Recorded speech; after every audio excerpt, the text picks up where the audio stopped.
name is Marvin, and this is the May 6th edition of the Richmond High Weekly News. Buenos días, Richmond High School. Mi nombre es Paola y estas son las noticias de la escuela.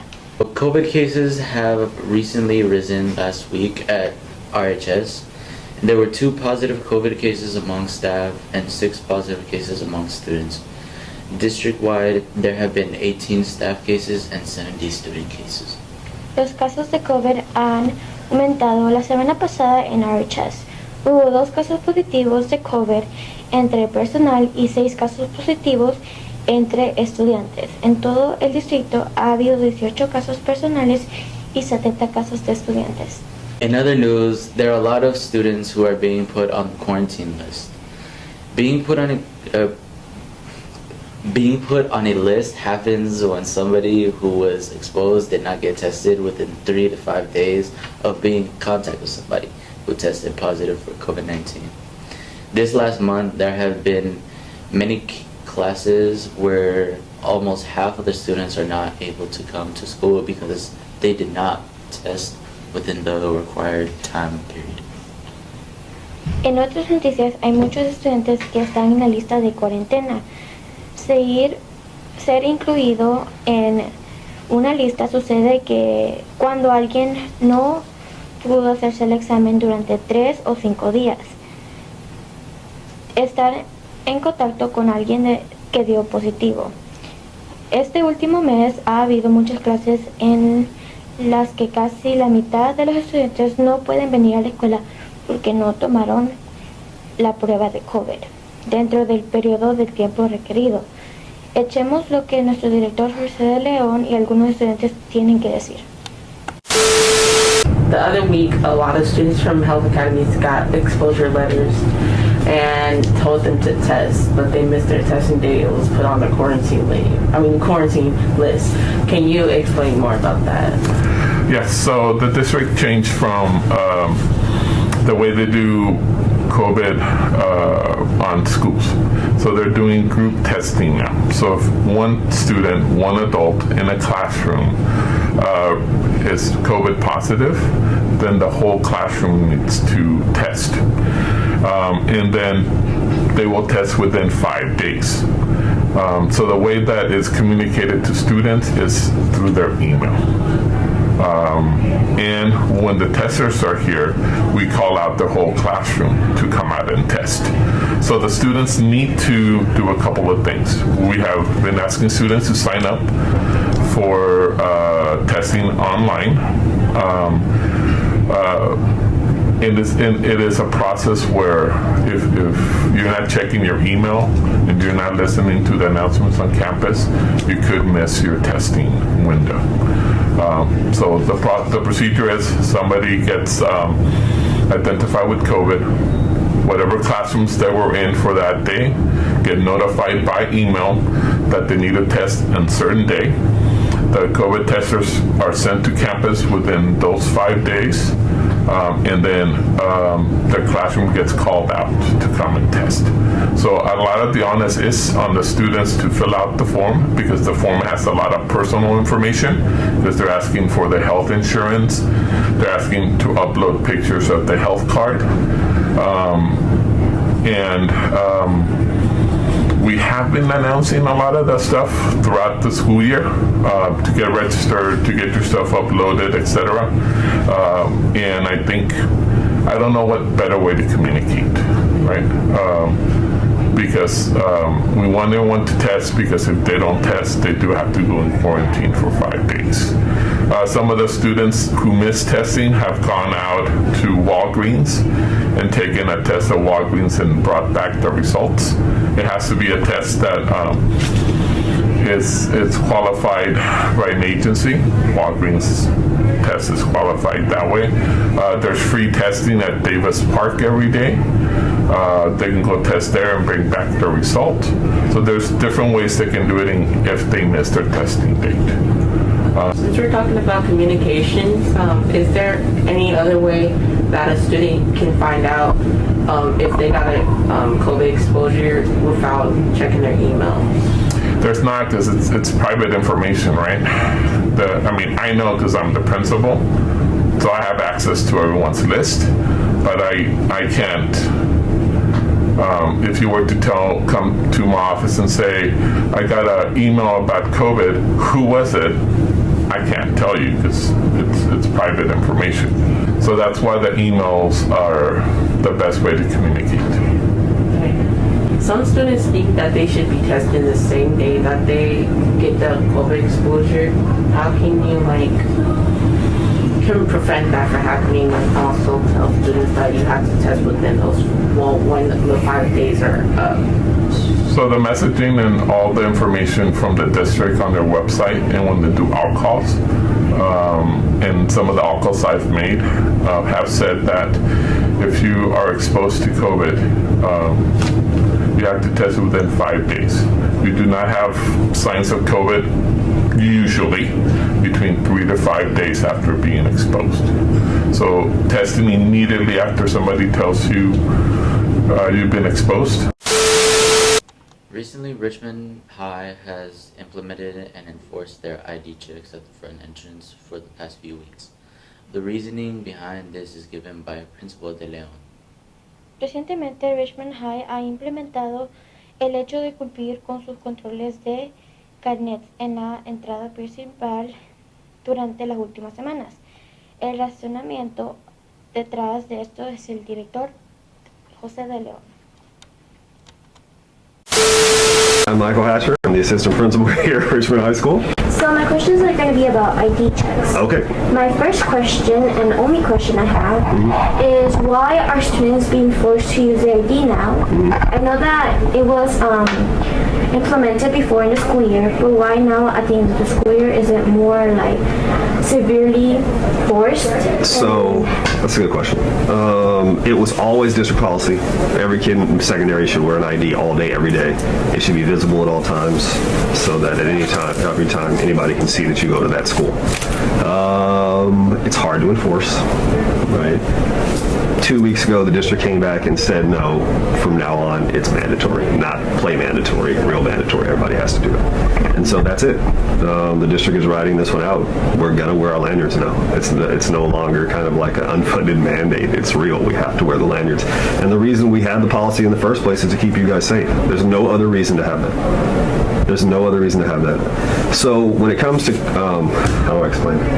When it comes to crisis response, when it comes to really bad things that happen on campus, you plan from the worst thing that can happen backwards. Right? Most things are planned from what's the best thing we want to happen. We want this to happen. This is good. But crisis response is planned from what would happen if somebody with a gun came on campus and just started shooting. Right?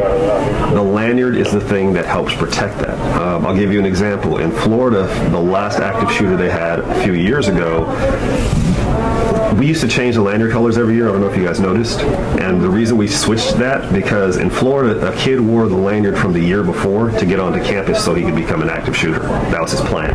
So we started changing the color of the lanyards so that when we look, if we don't see blue, then we know that's last year's and that person needs to be talked to. Right? But if you think about it, 15 kids walking across the campus, 1,500 kids walking across campus, and I need to know who's here and who's supposed to be here, lanyards help me. The other thing is Richmond High, unlike the other high schools in the district, has a serious problem. Our serious problem is 23rd opens onto the lobby, which puts you right in front of kids. This is unlike any other school in the district. Every other school has an office that's separate from the campus. So if you're in the office, you're not on campus, you don't see a kid. Here, as soon as you walk through the door, all the kids are available to you. So if our team can't look and say, hey, that guy shouldn't be here or that woman shouldn't be here, it becomes a problem. I mean, you guys know at lunch, if you're walking across the lobby, somebody's going to walk in and walk right up to you. And by that time, it's too late. And if that doesn't scare you, did you hear what happened in Stockton on last Monday? No, can you elaborate, please? So to the best of my understanding, a person with mental health issues walked into the front door of a high school and stabbed the first kid he saw 15 times. No reason that we could tell. But that's why we wear lanyards. I can tell you belong here and I can intercept you immediately. That's it. It's not because we're like, big brother and we want to force you guys to follow some weird rule. It's just that I know who goes here and I don't. And by me, I mean the entire team when I look. And that's the only reason. As the school year comes to a close, students are looking forward to prom, the first one in about 3 years. Let's hear about what the status of prom is from leadership officials.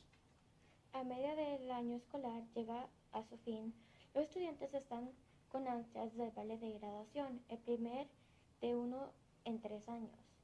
Escuchemos cuál es el estado del baile de graduación de los funcionarios de leadership. Richmond High, your favorite guy here, the principal. Ha, I wish, not the president. What's up? What's the first thing you want to know? Can I get any prom updates? Prom is May 28th. It's at 5 p.m. It is not here at the school. It is at the Oakland Rotunda. Prices are $95 this week, $160 for couples. Starting May 20th, it will be $110. And yeah. I heard some rumors about we might not even have a prom at all. Can I get some? Well, yeah. So we're down 100 tickets, and if 100 more students, or roughly 100 more students don't buy tickets, then we can't meet the max even to break off so we can hit the venue. So if I get 100 more students to buy tickets, then we can have a prom. If that doesn't happen, then what can I do? I mean, I've done my part, now it's time to yours, so please go get your prom ticket. Once again, prom ticket is $95 for this week, and there'll be $110 starting May 20th, so buy your prom ticket before then. Mother's Day is coming up on Sunday. We asked students and teachers and staff what their plans are for this special day. Let's go out to our reporter Ruby Henderson, who went out to do some interviews. El Día de Madres se acerca el domingo. Les preguntamos a los estudiantes y maestros y personales cuáles son sus planes para este día especial. Vamos con nuestra reportera Ruby Henderson, que salió a hacer algunas entrevistas. Here with My Kia. and what are your plans for Mother's Day? I'm taking my mama to Benihana's, got that. You broke. She shy. Here with She broke. Alexi. and what are your plans for Mother's Day? I'm gonna take my mom to Ruth Chris for dinner. I'm gonna take her shopping in San Francisco. And I'm gonna take her to Spencer's. I heard that. Spencer? Hi, I'm here with Already. and what are your plans for Mother's Day? I'm got a mom. Gonzalo. And what are your plans for Mother's Day? I'm planning on probably buying some, of course, getting some gifts for my mother, and then hopefully she's feeling all right because she's about to be 80. Hopefully I'll be taking her out to lunch. Yeah, true blessing to have my mother around still. And most likely going with the family to go take her out to lunch, and then I think all my family's going to be getting together in the afternoon, all my cousins and stuff. And so spending time with family and my mom, making her feel special. Not just on Mother's Day, but we got to make our mothers feel special every day. Here with Ms. Rodriguez, hello. and what are your plans for Mother's Day? I think we are going to go get some breakfast, some flowers. We might, sorry. I don't know, kind of see what she wants to do. We have some presents. It's her birthday like a day afterwards, so we gotta go full out. So breakfast, lunch, dinner, the whole thing. Yes, I heard that.